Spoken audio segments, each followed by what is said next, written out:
आणि आता महत्त्वाच्या बातम्या आपण पाहूया। छत्रपती शिवाजी महाराजांची घेतलेली शपथ पूर्ण केली।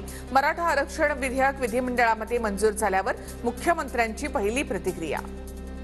हा एक्सटेन्सिव्ह आणि डिटेल सर्वे आहे, त्यामुळे मी ज्यांनी याच्यामध्ये मेहनत केली त्यांचं अभिनंदन करतो। मराठ्यांची पाठी राखीत छत्रपतींची शपथ घेतली, तुम्ही त्या शपथेला जाणार? शपथ पूर्ण केली। छत्रपती शिवाजी महाराजांची शपथ घेतली, ती शपथ पूर्ण केली।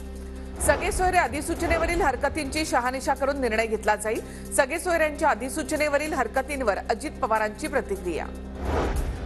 मनोज जरांगे पाटील यांनी आता आंदोलन मागे घेऊन समोर पावलं टाकावीत। मराठा आरक्षण विधेयक मंजुरीनंतर बच्चू कडूंचा मनोज जरांगे पाटील यांना सल्ला।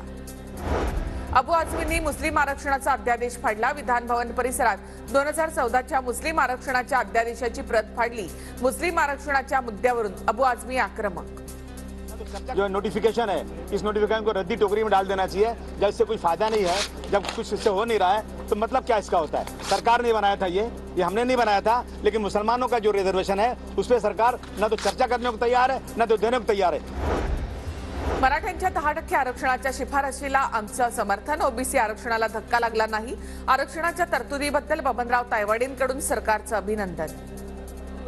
SC ST OBCला जे 50% आरक्षण मिळतं, त्याच्या व्यतिरिक्त 10% आरक्षण आज सभागृहात मंजूर करून ते देण्याची आजपासून सुरुवात केली, त्याबद्दल राज्य शासनाचं मनापासून अभिनंदन। ओबीसी नेत्यांकडून सगळे सोयऱ्यांच्या अधिसूचनेची होळी। सरकारकडून मराठा आरक्षणाचा विधेयक मंजूर झाल्यानंतर ओबीसी नेते आक्रमक।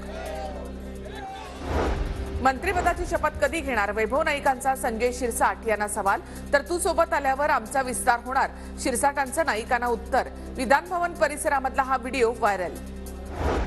लोकसभेसाठी महायुतीच्या 2 नव्या फॉर्म्युल्याची प्राथमिक चर्चा सुरू। भाजप 32, शिवसेना 12 आणि राष्ट्रवादी 4 या फॉर्म्युल्यावर चर्चा, तर भाजप 28, शिवसेना 10 आणि राष्ट्रवादी 10 या फॉर्म्युल्यावर देखील चर्चा।